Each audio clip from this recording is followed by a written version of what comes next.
Hiya Matthew, thanks for sending the footage across and giving me the opportunity to take a little look and offer some thoughts on your overall action. Based on the email and the background that you gave me on yourself and your golf, I think the key thing for you is to make sure that you take it one step at a time.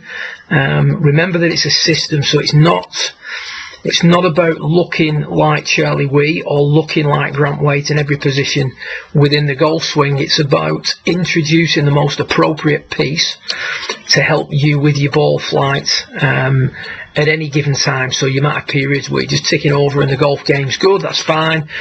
We can help with your understanding of different areas. If the golf game is struggling for a particular reason, such as at the minute getting a little bit steep, etc., then that's the area to attack. So sometimes players can get a little bit embroiled in trying to look like a certain player or trying to produce a swing that satisfies every part of the pattern or the system. That is not needed. Any good instructor, whilst we may pass on instruction online and try and get a point across online that covers a lot of aspects, and we talk about the model, when it comes to a real world scenario and we've got an individual in front of us, we're going to apply the most appropriate piece to help improve the ball flight or quality of strike. So we're always trying to improve one of the three fundamentals: improving your strike, so making solid contact, creating more power or sufficient power, and then controlling the curve on the ball and getting some sort of predictability to it. So with yourself, we're looking at a little bit sort of overdraw hooky type shots and getting steep and struggling with contact high up on the face with your longer clubs, if memory serves me right from your email. A lot of good things going on in your swing. If we take a little look at your setup, one of the things that I would like to see you do, and I didn't really want to touch on this via the casual email I sent you, I wanted to show you a little bit more on the software that I've got here.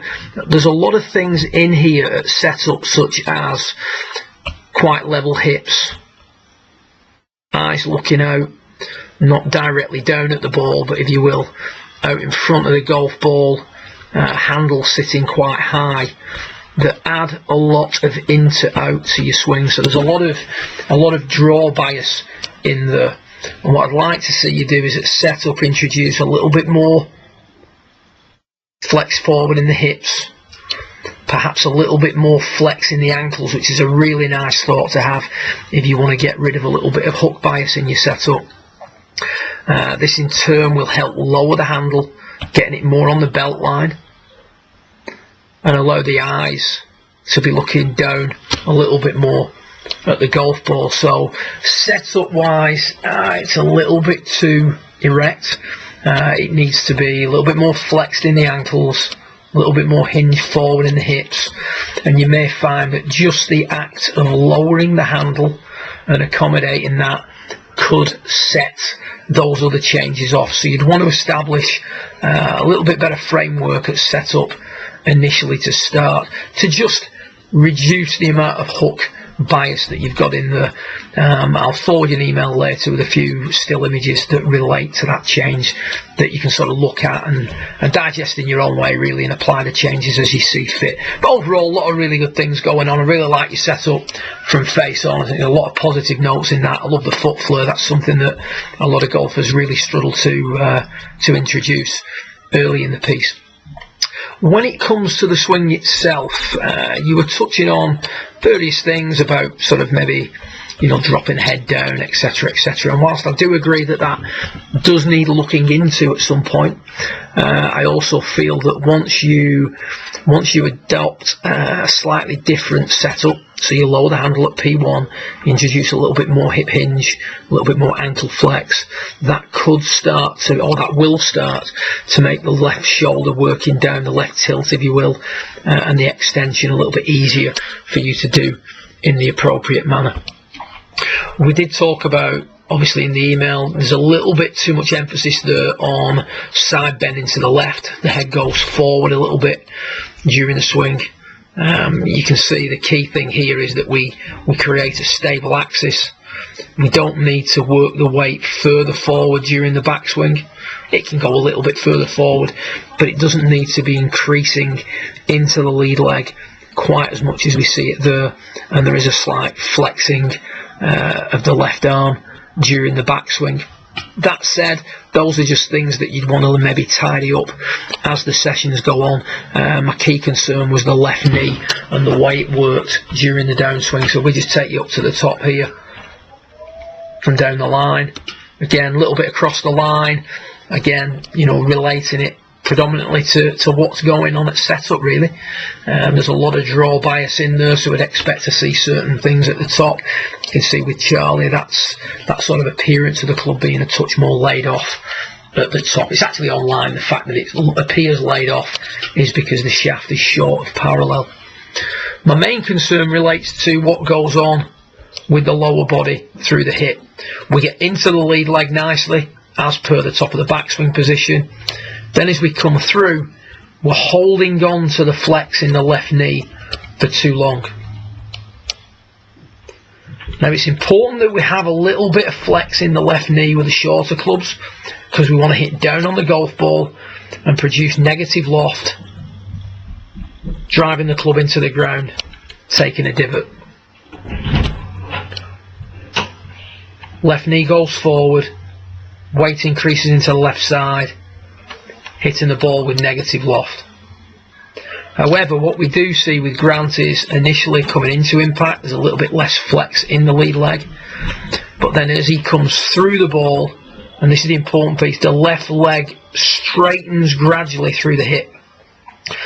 So the incremental straightening of the left leg with an iron just after impact helps bring the club out of its descent, allows the body to continue to turn. So we look at Charlie here from down the line, lead leg working down and forward, pressure being applied into the ground. Then as Charlie comes through, you can see the lead leg straightening. As the lead leg straightens,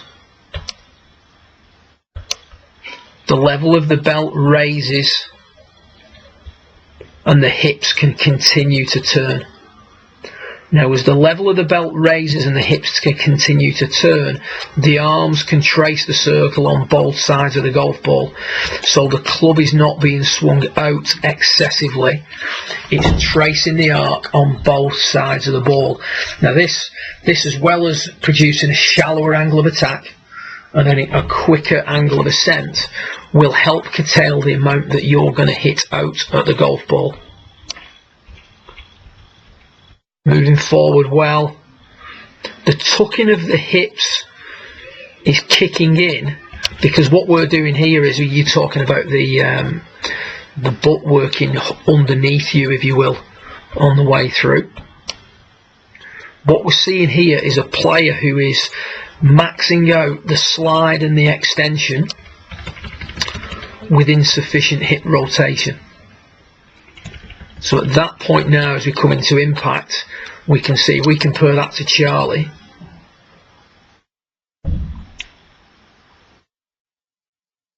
With Charlie we're seeing, and this is just after impact, more of the lead leg. The hips are opening up more. Now when the hips are opening up more, that means the hip slide now is directed over here. Let's put that arrow back on, sorry.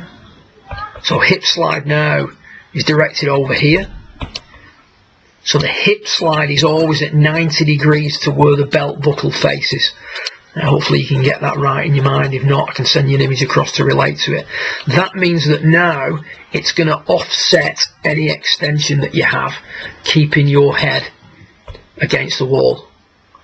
With yourself, the hips are not rotating enough because the lead leg is not losing its flex,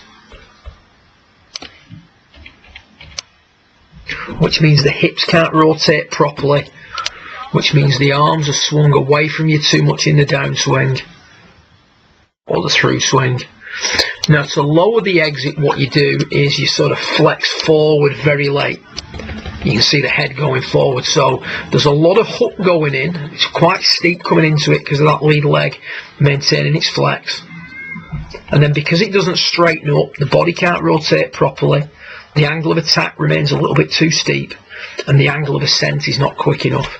So what we do now is, to prevent the club getting thrown away from us too much, we start to flex the upper body forward. You watch the head drift forward here now, and we sort of turn through it. So that in turn gives us a little bit of a disguised exit. It makes the exit look a little bit lower than it perhaps should be.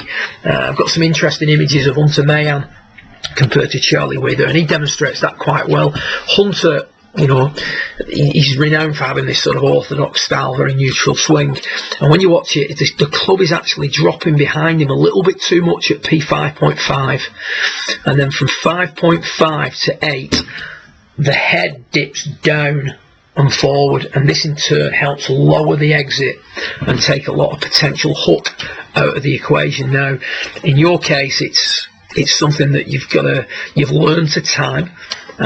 It prevents you looking like you're tucking under enough.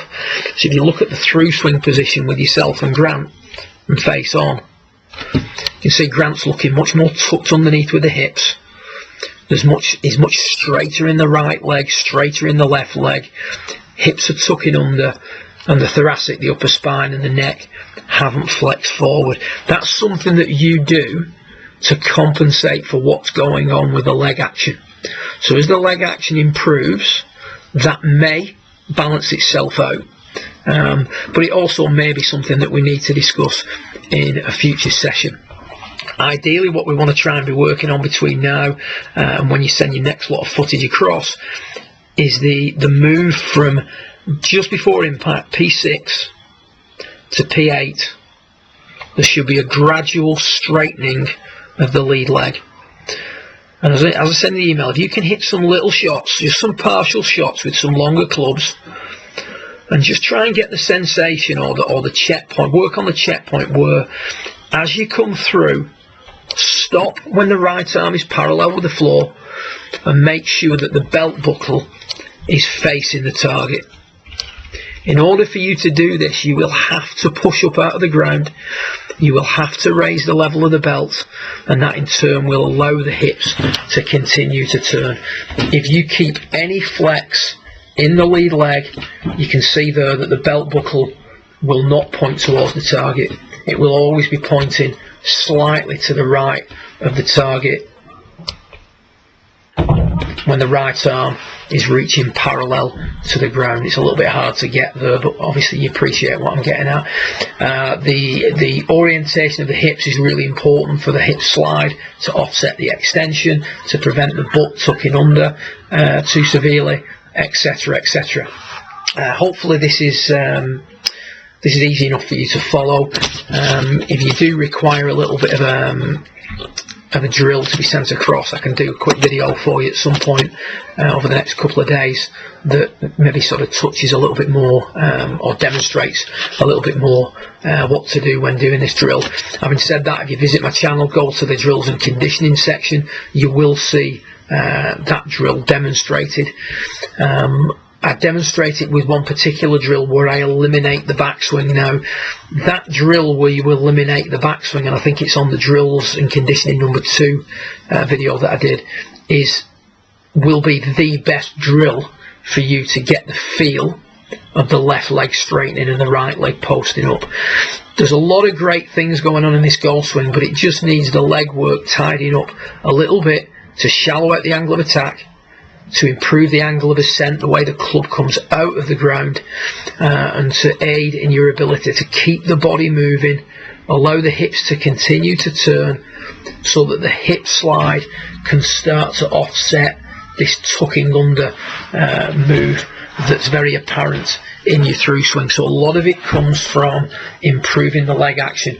The way you would gauge this when looking at it, videoing it yourself at home, is that you will start to see much less flex in the trail leg coming through the ball.